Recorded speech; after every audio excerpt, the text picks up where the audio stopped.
Welcome to No Direction Beyond, your Starfinder news, reviews, and interviews podcast. I'm Alexander Agunas, the Everyman Gamer, and I'm joined by two of the most intrepid co-hosts this side of the galaxy.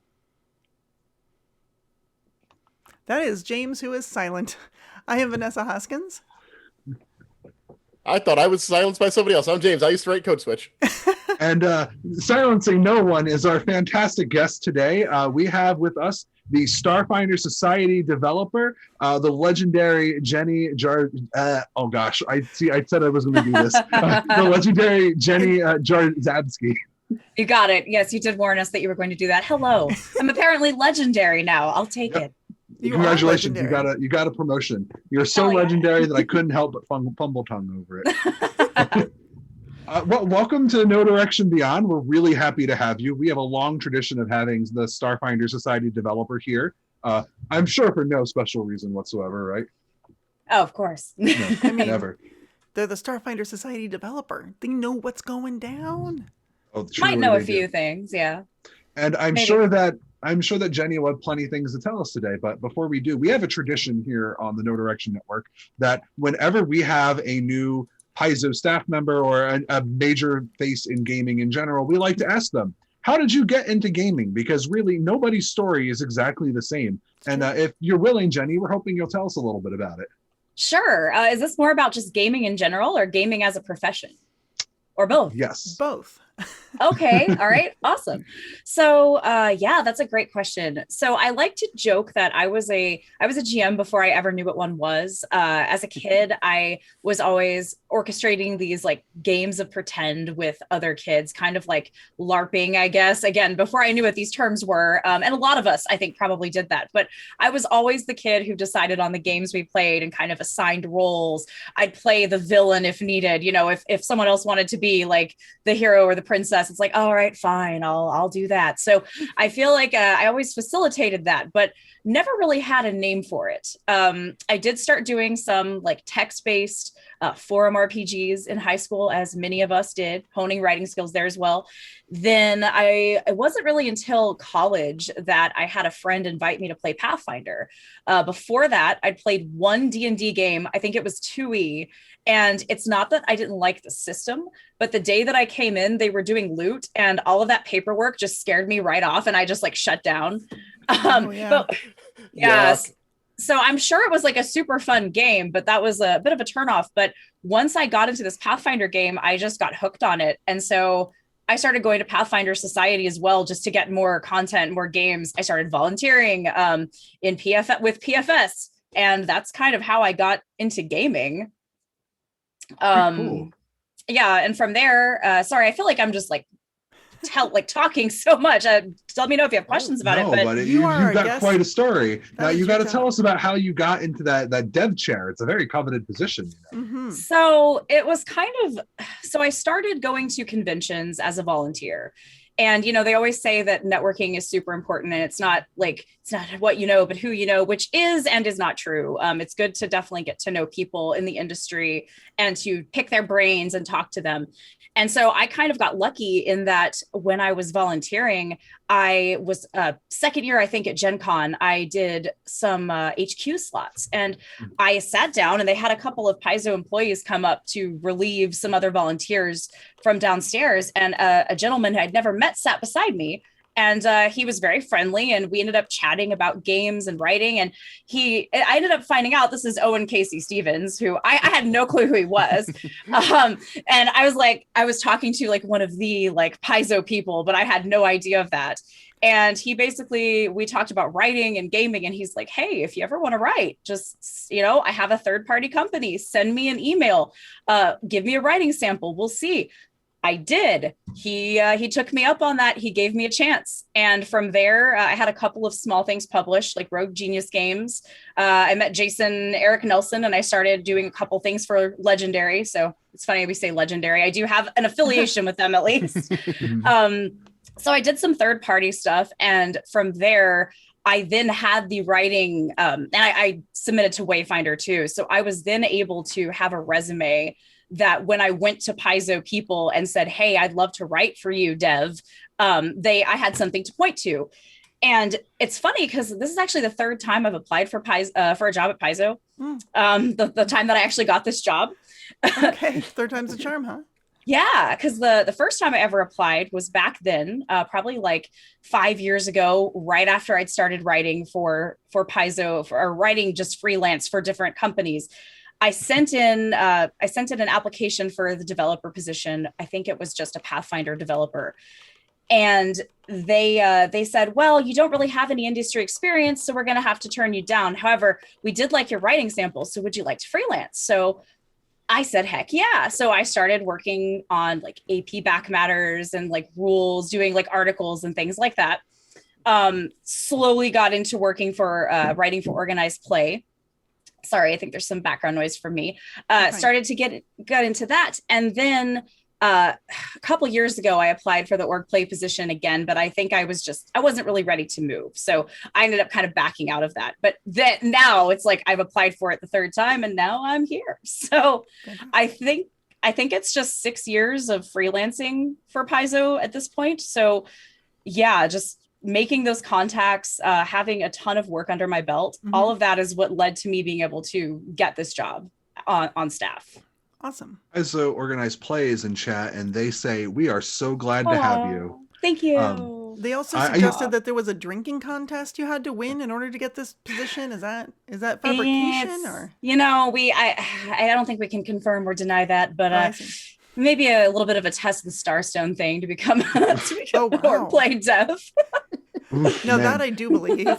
It's interesting because usually when we have people on and they tell us their stories, they tell us like this crazy, like convoluted, twisty, turny, like path. And yours feels like the logical path, honestly. Like this is how, like, oh yeah, this is how I would expect to get a job. That makes sense. There's a lot of career changes usually as part of it. Yeah. Right. Yeah.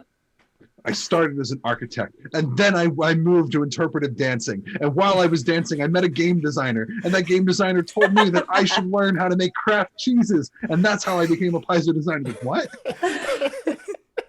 That's funny. I know Luis Loza does have a crazy story. That's true. Oh, is that? Oh, that was great. So speaking about things that are great, that's a really important time for the Starfinder Society right now, isn't it? It is. Oh. Why is that? Well, we do have a brand new year coming up, or a season, if you'd rather, with an all-new meta plot. Cool. So before you tell us about this brand new meta plot, can you give us a quick rundown on like what happened in season 3? Like, you don't have to go into spoilers, but like set the stage for this announcement you're about to give us. Sure. Okay. So for those of you who haven't been playing at home, or if you've just missed things, so Starfinder Society, as you know, like end of year 2, beginning of season 3, there was a villain called Dash who was orchestrating a lot of things. She had this multimedia smear campaign going against the society. It turns out she was actually trying to just topple Abadar Corp completely and take over herself. So she had a lot of things going on, and the society was able to actually take her down. So at the end of that last season, beginning of season 3, we had a choice at Paizo, or sorry, it was at Gen Con during the interactive special. They were able to choose whether they wanted to bring Datch in, take her prisoner sort of for her crimes, or if they were just going to just outright kill her out of revenge for their friends that she had, orchestrated their deaths and all these other things. Wow. And most of them overwhelmingly chose to spare Datch. They stayed their hands. So Datch was defeated. She is currently in the Lore Spire Complex's Adamantine Bastille, which, yes, that's a thing. She's currently in a holding cell. And at that point, our new first seeker, Ehu Hadif, stepped up as Luwazi El Sabo stepped down. And he decided he wanted to, in the absence of some threat like Datch or the Jinsouls from the Scoured Stars, he wanted to get back to the roots of society with exploring, going out into new places in the vast, revisiting old planets that we had seen in the past. So we had a whole year of almost like a peaceful, happy time. We had 3, instead of a big meta plot, we had 3 different series. We had the Vast Experiment, which was all about getting new spaceships for the society and the things we did along the way to choose which corporation would make those for us. We had sorry, I'm brain fart. We had the Fleeting Truths, which was all about some, that is a high level series about some Mysteria data fragments scattered across the galaxy that Starfinders were out retrieving. And I can't tell you what happened there because that is majorly spoilers. You need to play that one if you want to know. The final one's coming out like in a couple months here. And we also had the Frozen Ambitions series, which deals with a strange threat emerging in the Veskarium and near space, having to do with Shimmerstone from Vesk 8, which is for some reason being turned into this like combat enhancing drug. And we still are waiting on the final installment, so I won't spoil how that ends. But we essentially had a society that was able to kind of spread itself thin and go out, explore, report, cooperate, look into its own interests. And unfortunately, while that was going on, there has been a threat looming on the horizon that none of us have, well, maybe some of us have predicted, but none of us saw coming. Oh. And we have announced it, but that is the year of the Data Scourge. Ooh. Oh. I'm so excited. Look I'm at this so art excited. for the year of the Data Scourge. There's robots. Robots everywhere. Yep. They must be vanguards. They all have shields. What a good name, Data Scourge. So before you tell us more about the Data Scourge, we have a couple of questions in chat that things people would like to ask you. Our friend Hillary Moon Murphy wants to ask you, how did writing Datch prepare you to create Starfinder Society storylines? Are you Datch's creator? Well, I'm Datch's co-creator. Okay. Thirsty and John created the concept of Datch. They gave her to me to meld and form for Pact World Warriors, which was year 201. And then, so I was able to create the end caps for Datch in Pact World Warriors. And then, of course, in The Last Bite, which was the special that I wrote for Gen Con last year. So in a way, there were a lot of other authors touched her, but I was given the great opportunity to characterize her and kind of decide like what her first look was like, as well as her last moments. Well, could have been her last moments. Thanks, by the way, for not killing her.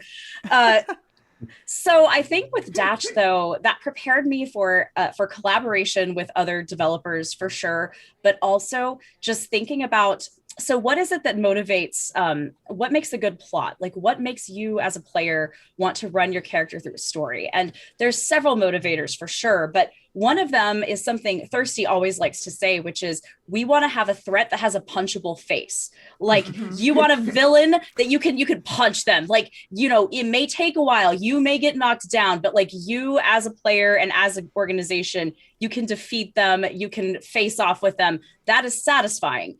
And you also want this to be a villain that you want to punch, but maybe it feels a little guilty when you do. I don't know, maybe. So I think getting to work on Datch prepared me for getting to work on future villains that you are yet to meet. Well, can you tell us a little bit about what threats and villains await us in the year of the Data Scourge? Sure. Well, you said robots, and there are definitely some robots in that art. So chat, you're silly. You are so silly. So the year of the Data Scourge primarily refers to a series of digital attacks that happen simultaneously across the Pact worlds, starting with one fateful day, which the players of the intro to the year of the Data Scourge scenario will experience firsthand. So these digital attacks happen and they disrupt Pact World's infosphere completely. So while that's going on, there are these strange robotic attackers that arrive and begin to attack various points in the Pact Worlds, but they seem to be concentrating on the Lore Spire complex. So it almost seems like this, whatever this is, has some kind of problem with the society for some reason. Or maybe they're just caught in the crossfire. I don't know. So you're going to have to deal with a lot of technological disruption. There should also be some magitech as well. You'll have robotic attackers, things like that. And I don't know, just a little bit of everything. Captain James Forrest from chat asks, is Triune finally trying to ruin us? I don't know. I don't think I can answer that question. Okay. I get another question maybe you can ask. Sure. John Godek, No Direction's own John Godek asks, will we have more 11 to 14s and beyond? So currently, what we have slotted, I always would love to have more high-level Starfinder content. I love it. We currently do not. Here, let me check. Actually, I can check my document. Loading, please. Oh, she's pulling up the secrets. Oh, this no. is I can pull up the secret document. This Oh, is to be a hasn't fly been on, corrupted. on the wall. A virus in the database. Oh no. whoa. Is your data storage intact? Well, it may not be because I'm having trouble pulling it up now. Oh no. Goodness. I thought I already had this document up. I apologize. Okay, so currently we do have another one slated. It's going to be kind of a season ender or kind of a season climax later in the year. We also have a couple of 9 to 12s and some 7 to 10s. So Ooh, cool. when I'm looking at my plan for this season, we have a lot of low level and mid level content, but I think we do have a few more of the higher level scenarios than we did this past year. So we're hoping that by having all these lower level scenarios this year, that we fostered that ability that you can get some people leveled up in your lodges and, get a group together. Cause I know a big complaint is I hear people say, well, I would love to play high level, but I don't have a group, a local group that wants to play. But of course, us being digital for our digital threat year is a way that you can connect with people from other areas. So, Yeah, it's a way to get a game. But That is High Level cool. Starfinder is a different beast, and boy, it is fun.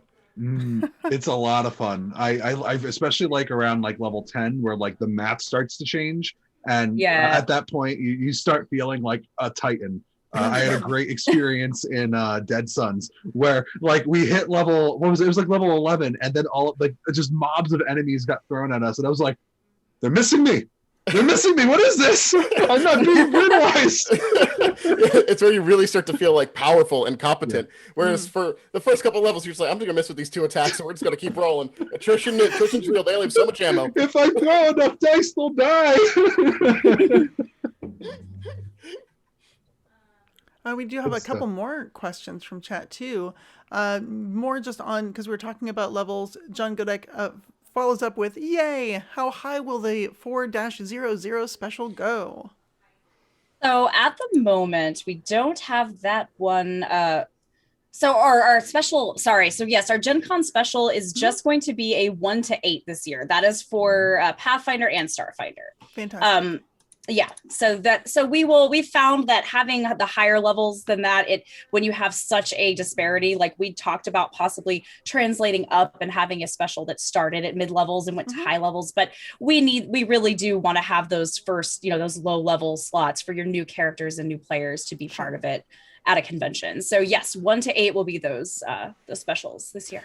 Do you think you might consider what I know Pathfinder Society has done in the past with their limited level specials in allowing you to sort of spotlight one of your higher level characters at the table in a guest capacity, whether that be through one of those table boons or some other way that they might be able to come on the scene and take care of some stuff for you before heading off? That's a really cool idea that they've used for sure, and it's something that we talk about all sorts of things we plan as a team. So definitely don't count it out that it might happen in the future for sure. Because that would be a lot of fun. No, that's a cool idea. Yeah, a big plan of a big plan. I'm definitely a big fan of like in the end of first edition Pathfinder Society, where they had the event with like the Gallows Spire was happening, but then like simultaneously the passing the torch was happening at the same time. I really like that as a concept for like, oh, well, the society is mainly doing this, but you special high level Starfinder agents are doing this. Here, take this special scenario and get yourself brutally destroyed by the worst undead in the game in this special. Yeah, that's a good way to parse between it, because most of your players when you do go to Gen Con specials are your lower levels anyway. Totally. Yeah, for sure. All right, cool. We have some other fantastic questions from chat. Chat, keep them coming. We have some talk about Ivareth. Northern Dreamer wants to know, are we going to see the return of Iroveth and where she came from? Because she was super cool and only to show up at the end of 3-00. There's a lot of questions about Salvation's End in the chat. A lot of questions about Salvation. Wait, how about this? Yeah. Let's just cover all of them. What can you tell us about Salvation's End and how it's going to wrap up? Well, Salvation's End is something that's definitely ongoing. Okay. I recommend that everyone play the Clone Batch Catastrophe, which has just come out for more about Salvation's End. But that is still very much an ongoing plot element because Okay. while we know where that's going, that is not Mm. something that we are letting you know yet. So there's a lot Understood. more exploring the society needs to do Great. in that space. As for Aroiveth, they may show up at a later time. There are quite a few characters that you may see showing up this year and into next year that I have specific plans, #plans for that I can't reveal yet. But I think you are going to see some very familiar faces soon, so don't worry. All right. A Little Muffin has a little question for you. Oh. What hints or secrets can you tell us about the year of the Data Scourge? Other than what I've already said, and I'm actually going to tie this into a question I just saw, which is that someone asked, I think it was actually John Goddick asked, how many plot arcs there will be. So season 4 or year 4 is different because unlike with our third year where we had the three kind of like smaller plot lines that you could explore, we are going to have one overarching meta plot for the season. The Data Scourge is a singular meta plot. There is a single threat villain that is attacking the Pact Worlds and the Society. And there will be a trajectory toward trying to foil that villain or that force's plans.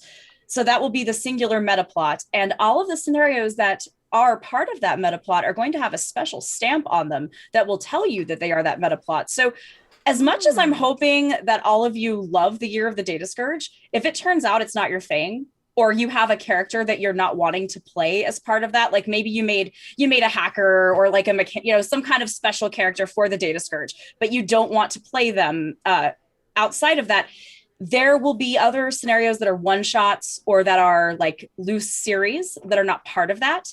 And that way you can just look at the cover of the scenario and tell this is Year of the Data Scourge. This is not Year of the Data Scourge. So this is my meta plot for the year. This is something I can just play like totally outside. As for secrets, well, we are in the course of these events, we are going to see one of our faction leaders step down and we are going to see a new faction leader step up. And that is all I will say. That's it? That's all we get? Oh, I'll say for now. That's wonderful. Ooh, the tantalizing secrets. I feel like we should just guess one at a time and see if she reacts. Process of elimination. We could never do that. We are professionals. Yeah, it's definitely not the Wayfinder Adventure Captain. Make good radio. So other than having one of our faction leaders step down, which I am still reeling from that idea, what other new things can we expect to see this season? Anything else? So this season, a new thing. So like I said, we are going to have some familiar faces step up for sure. I'm just kind of looking to see what I can tell you. It might be a thing that you... We need IMO. We need a null scenario now that there are no rules in the character deck. Give me those laughing hyenas from space. It's gonna be great.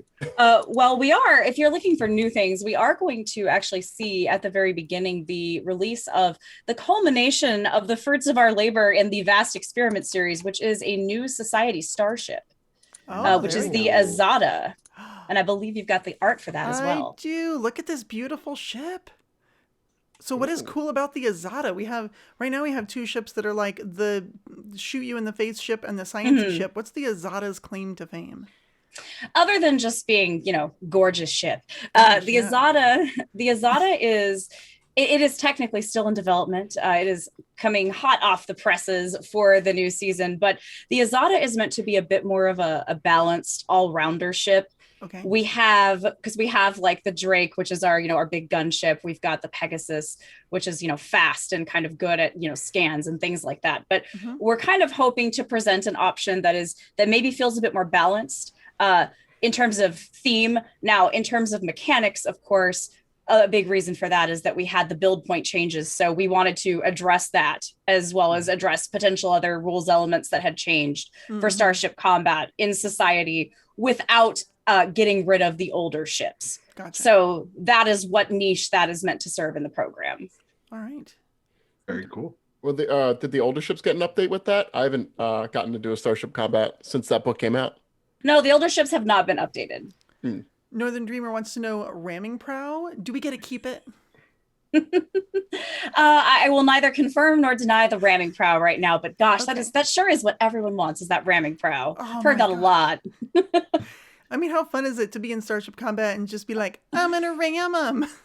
Yeah, it's pretty I fun. almost think though you shouldn't ram with like a graceful, elegant ship like the Izada. You need a ship like Exactly. called like the Ogre. That's like Yeah. it's got like a big hammer for a rim. Just- Basically. Freaking spikes on the front. You're Yeah, just like, I'm exactly. gonna take you down. I'm pretty sure, and I don't remember because it was written during Wave 2 of Psalm. I'm pretty sure one of the starship constructors is like an orc brig off of Aposte. They could totally make an ogre covered in They spikes totally for this stuff. could. Yeah, Hmm.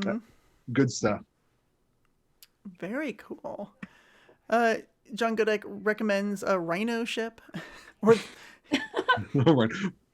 I guess the theme is that everyone just wants to smack their starship into the enemy starship. exactly. Numbet Yeah. says fly through rather than fly by. So I know that Datch makes an appearance in a relatively recent season 3 scenario, right? It's like called Rat's Bite or something like that, or like Last Bite. So the last fight is the special. Rat's Repentance that's is a it, yeah. scenario that is up and coming. Yes, Ah. and so- Datch is going to show up again.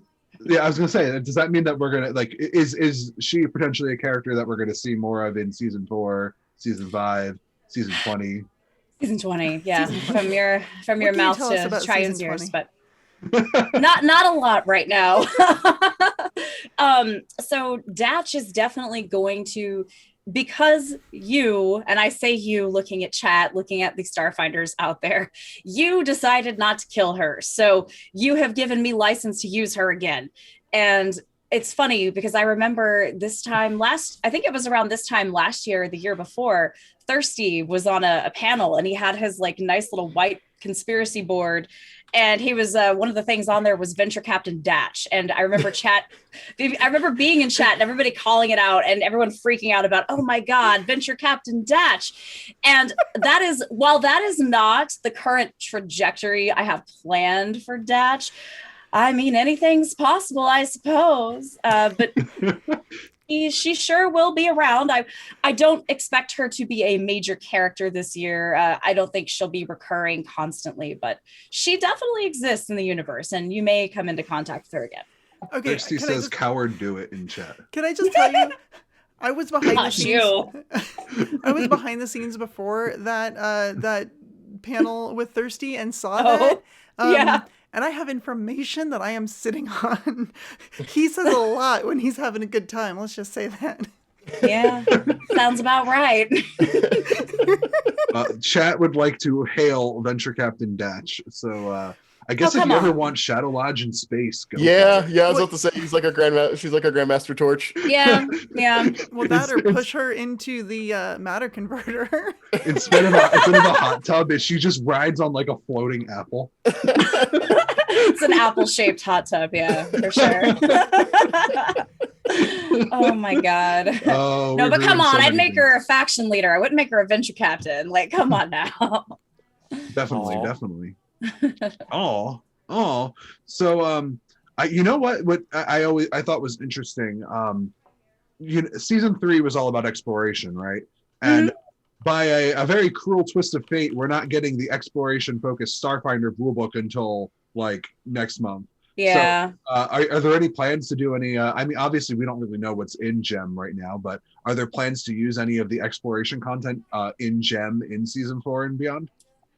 Currently, that's something that I'll have to, like, the team will definitely be reviewing as part of our like additional resources review. So at the moment, I can't really say whether we will or not.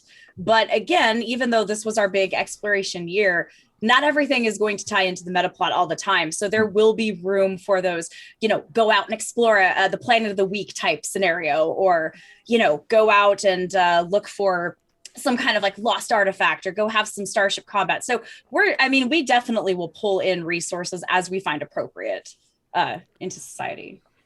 Oh no! All of the Paizo Starfinder Deves are here. John Compton is now saying Venture Captain Dash's first policy will be to add SOM's ECM weapons to the Azada starship. Oh no! I thought you were on my side, John. No, that would be great. I want to see those. I want to see the Azada with mines. That's what I want to see. No, it's got to be the ogre. The ogre with the ramming prow and the mines. Yeah, it's great. Okay. That's all you need. You just need the ogre.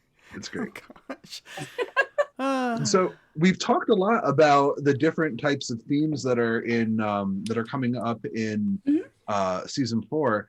Obviously, when we had Thirsty on in season 2 and season 3, he used to talk about how like he had this goal for Starfinder Society. Now that you're the person who's steering the ship, how do you feel that your particular touch is influencing the trajectory that Starfinder Society is taking? Good question. I feel like this year 4 was the kind of the baton pass from Thirsty to me. It was actually really amazing to have the chance to get to plan a lot of that with him. Like that was our joint effort. He kind of took me behind the curtain and showed me. Like I thought I knew some things before because like we've been friends for a while, but we've also had a working relationship as a contract worker and a dev. But he took me behind the curtain and he's like, oh, look at all this, and that conspiracy board is nothing, by the way. Like there's a whole lot out there. So we talked about that and we were able to do a lot of planning together. Then when he moved into the Pathfinder role, I took over and I kind of refined and honed some ideas of my own. So I really see this year as kind of something that my friend and colleague and I got to create together, but that is definitely going more in my direction now that I am in charge of it. Yeah. And I feel like going into year 5 is going, so this year you're definitely going to see like my direction, but you'll see Thirsty's influences. You'll see kind of the foundation he's built for the program, but, and moving into year 5, I also have plans now. Oh, good. And they have somewhat diverged from my dear colleague Thurston's, but there are definitely some things that I shall keep them, I think. Does it have to do with sexy existential androids? It does not. Oh, okay. Just wondering. It does not. Just throwing that out there. So back in the day when second edition was new and green and John was still doing scenarios, the two of them used to do this really silly thing where like Thurston was in charge of the Starfinder and John was doing a lot with second edition Pathfinder. And then they would just randomly swap and write each other's scenarios. Do you plan to do any crazy swaps with Thirsty in the future? I would love to. We've talked about a few different like dark pacts that we've made. The darkest of pacts. The darkest of pacts to switch out scenarios.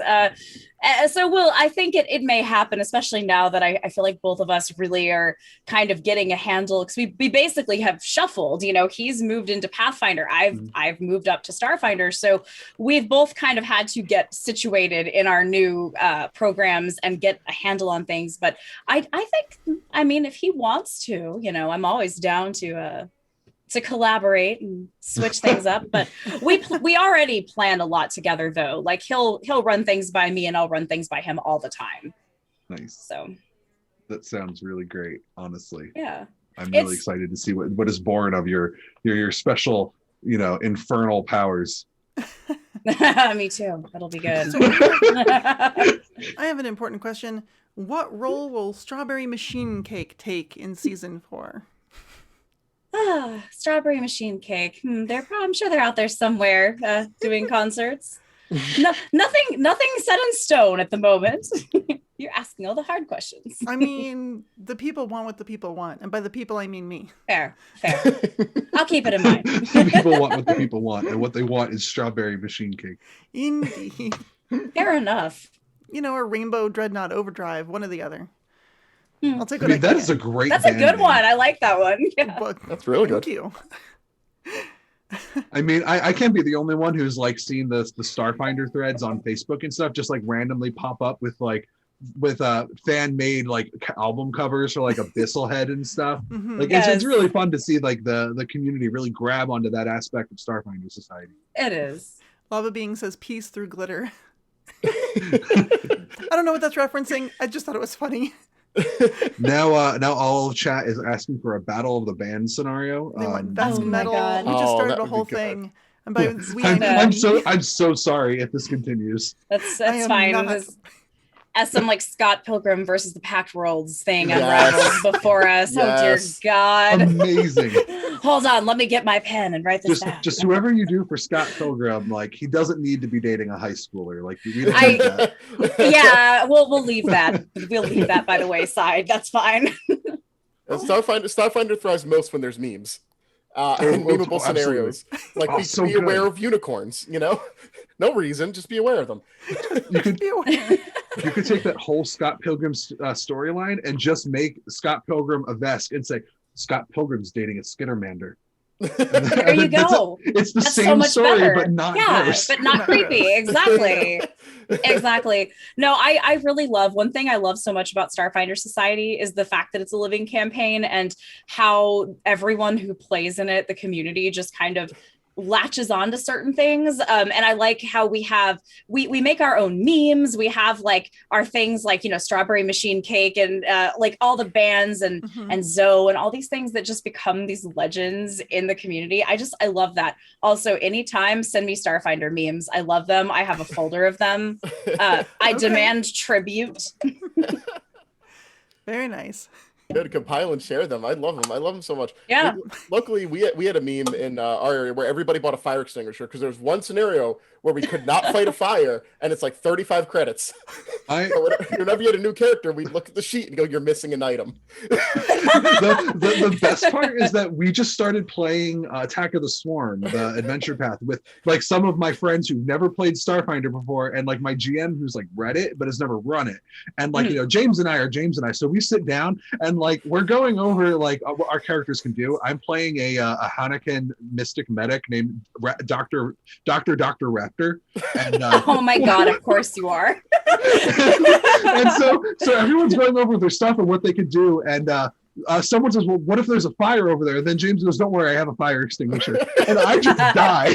I'm rolling on the ground, and everyone's like, why is having a fire extinguisher so funny? Because I'm like, fires will kill you. It's terrifying. It's terrifying. You live in a futuristic society. There was a scenario we just called the cops to help people. Like, happen in places with society. That doesn't happen in a lot of role-playing games. It I does. think it's stuff like that that makes Starfinder Society and Starfinder itself a very unique experience where you go, man, there's a lot of hurt people here. Oh, we don't have to deal with this. There's a thing back there. Yeah. And it's great. I'm running a home game called Teenage Wasteland where all my players are high schoolers, and like so they got to like a friend's house and something spooky and weird was going on, and they were like, what do we do? I'm like, are they going to be Scooby-Doo detectives? Are they going to go in? Someone's like, I pull out my phone and I call my dad, and I'm like, okay.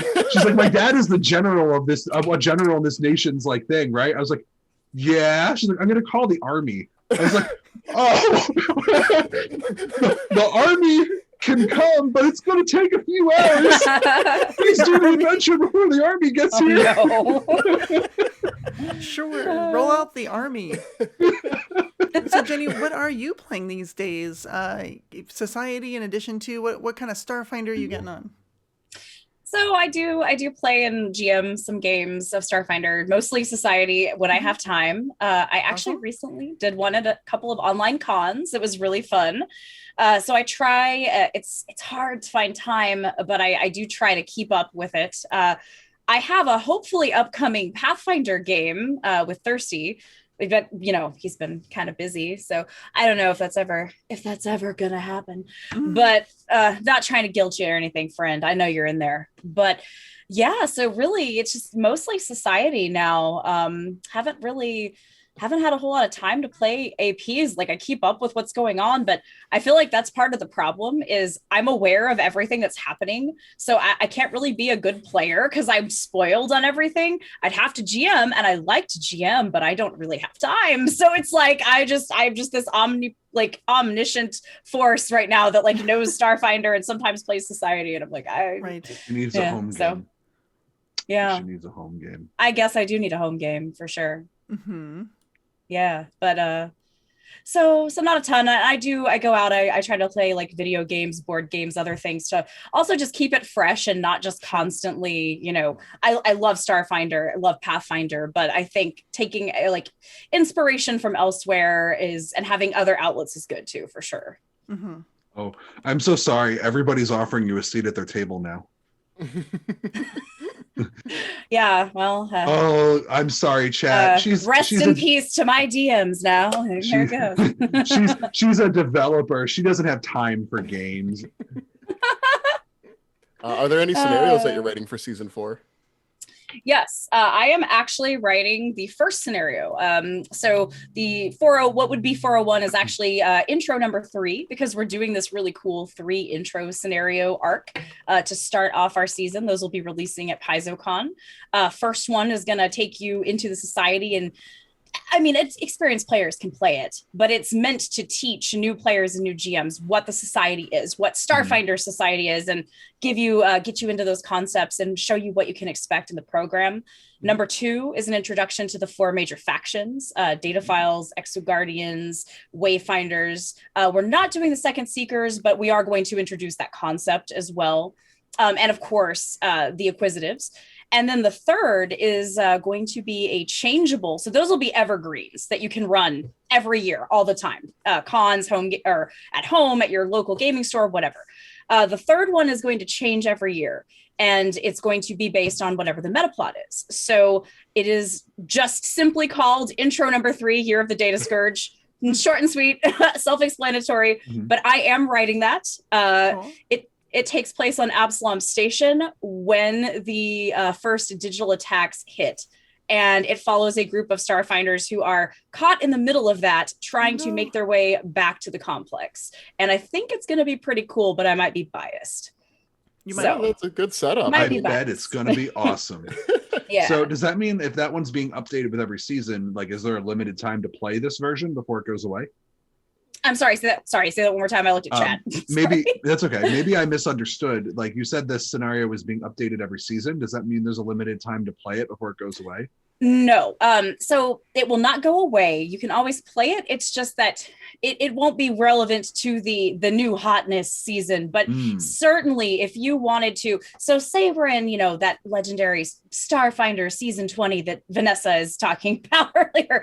Say we're in season 20 and you're like, I want to go back to the classics. I want to play, well, I wasn't around for Year of the Data Scourge, but that sounds cool. You could just go find it. Oh, Starfinder intro, Year of the Data Scourge. And that would kick off the meta plot. And you could then, again, since we're going to package these differently now, you can cherry pick. Okay, I know that these 10 scenarios are meta plot. I want to play all of these in this order or in some order so that I can experience the Data Scourge even after it happens. But next year, year 5, there will be a new one, although it will not replace the old one.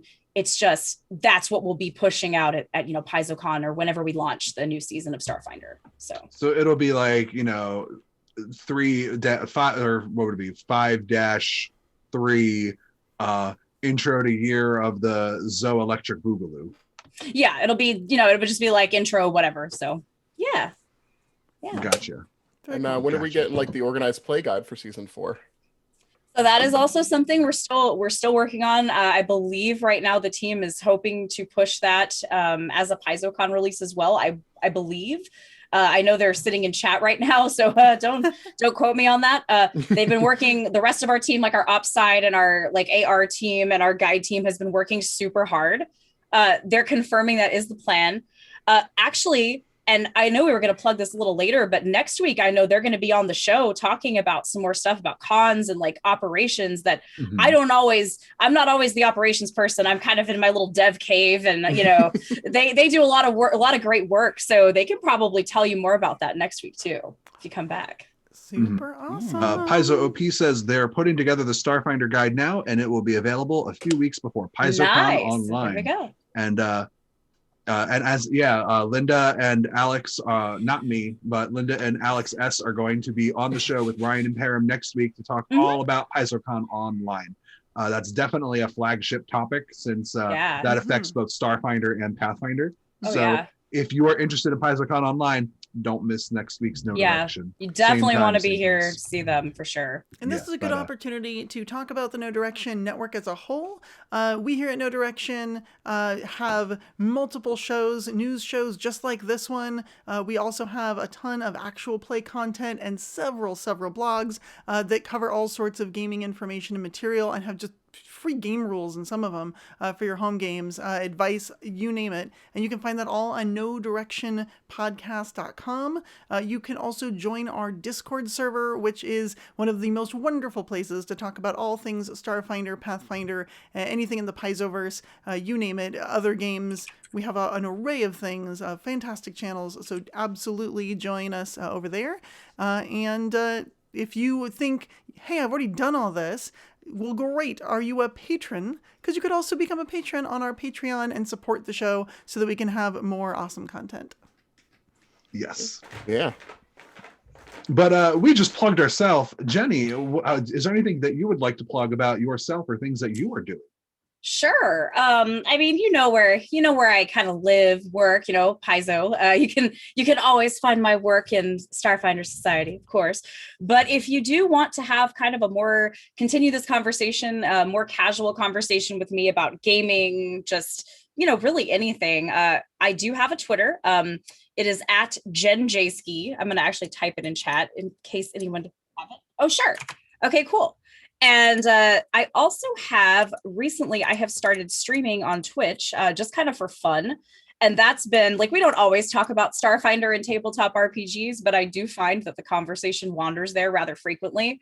I also saw some of my little, my Twitch people, saying some silly stuff in chat earlier that came from the stream. So, there's some shenanigans and joking that goes on there. So if you're ever interested, my channel is Jezebel77, which I am going to either Vanessa could post or I can post.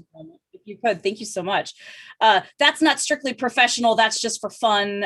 It is, we do sometimes, I will say it is kind of a 18 plus channel.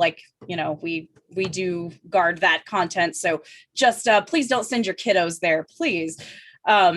Not that we don't like them or anything, but yeah, we don't need to teach them new words. But anyway, so yeah, but if you ever want to talk, just chat with me or come play games with me, that's mostly where I am. And yeah, again, I'm usually around Paizo related Discords, like the org play, stuff like that. I'm pretty easy to reach. That is good. You could always message Thirsty though and tell him about your character. If you know what? I heard that he, there was that one year at PaizoCon where he ran around and had all the Skittermander boons for people who told him about his character. It was great. Yes. Definitely do that.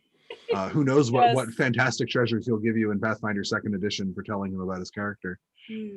Speaking about telling people stuff, Kishmo asks, are there any new scenario tags planned for season 4, like season 3 survival tag?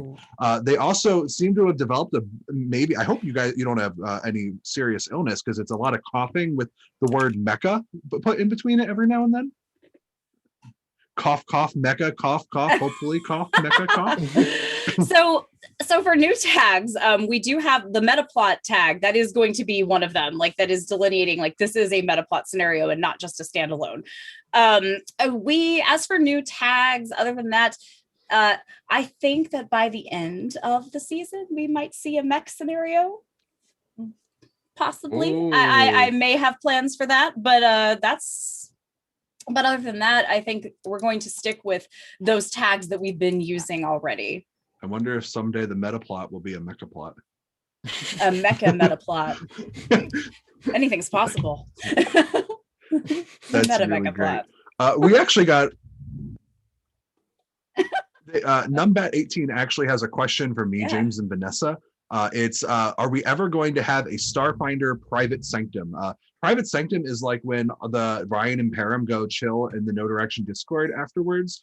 We've with the patrons and in the patron chat, we've attempted to do it a couple of times, and we haven't really gotten it really to explode. So, we're definitely open to it. If you're a patron of No Direction, let us know. Is that something you'd want to do? Do you want to hang out with the three of us and our guest in patron chat? Or Do you have enough of us by the end of the hour and you just want to go on your merry evening? Both of those are legit. I get it. Sometimes I'm done with me by the end of an episode too.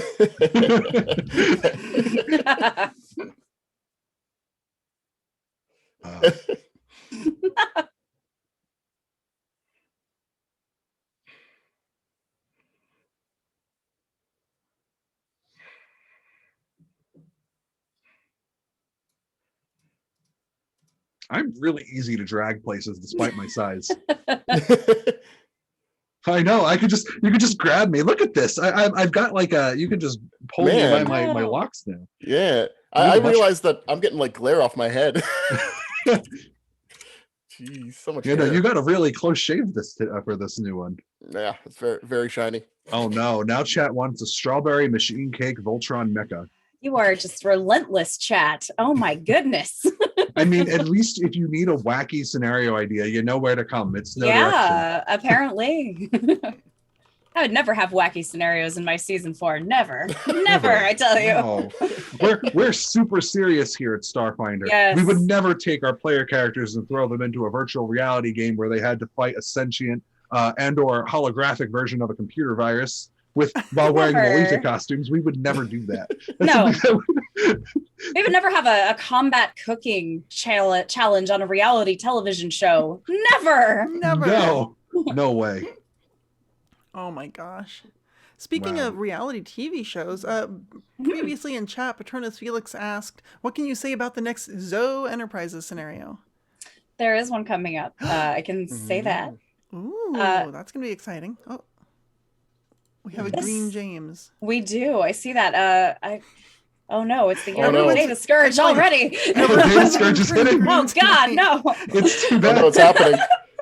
So the next Zoe scenario is actually going to be a new show that Zoe is putting out. So, okay, a new show. That's exciting. A brand new show.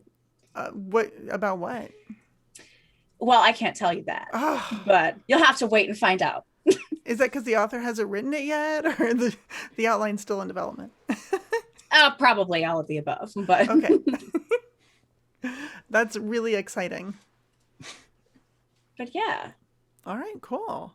Well, fantastic. So it sounds like we're going to have a fantastic season full of strawberry machine cake, mechas. Voltron mecha, and it's all going to be produced by Zoe. And all produced by Zoe. Yeah, that sounds really good.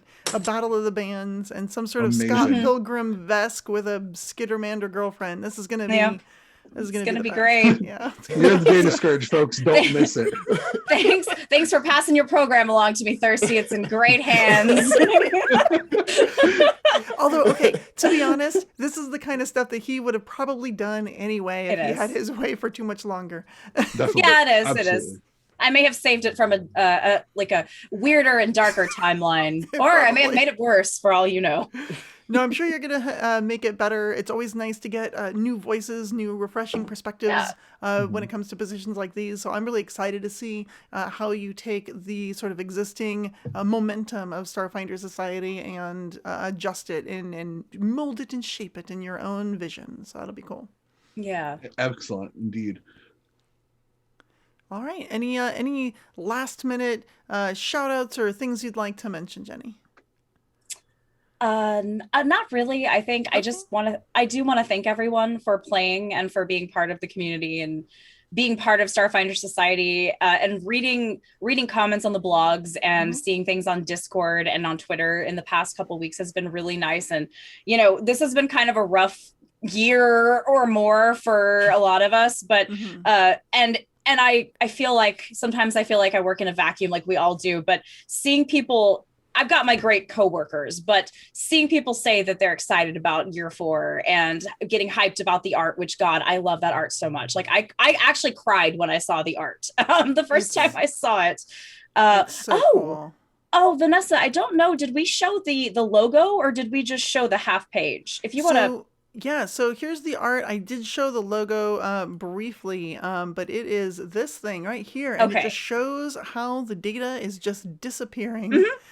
Yeah. Yes. Where is it all going? It's going somewhere. But I guess I just want to say thank you to everyone because it's been hard but exciting to step up and be like to move into this position and knowing that people are excited about where this is going and the decisions I'm making has been really good. So thank you. It's very much appreciated. And yes, the logo is so good. It's so good. Yeah, so it good. truly is. And we very much appreciate having you with us on No Direction Beyond. Yeah. Thank you for having me. It's been great. Yeah, it was a fantastic conversation. Thanks to chat for hanging out with us live in front of a digital audience. So hopefully we don't get a data scourge anytime soon. Vanessa, we already told everybody where to find us. So is there anything else that we need to do before we sign off? I don't think so. I told people to go to the website to read all the cool blog material and to listen to all of our other shows and actual play podcasts and such. And we invited them to our Discord server, and we poked Loving Fun at Param and Ryan. So I think we've done all the things that are on our list for a standard show. I'm not sure. I remember. Here's my list. James, you have a shout out to make. Oh, I do? Yeah. Your big interview went live today. Oh yeah, John G interviewed me. It was a good conversation. I think it went up today on the website.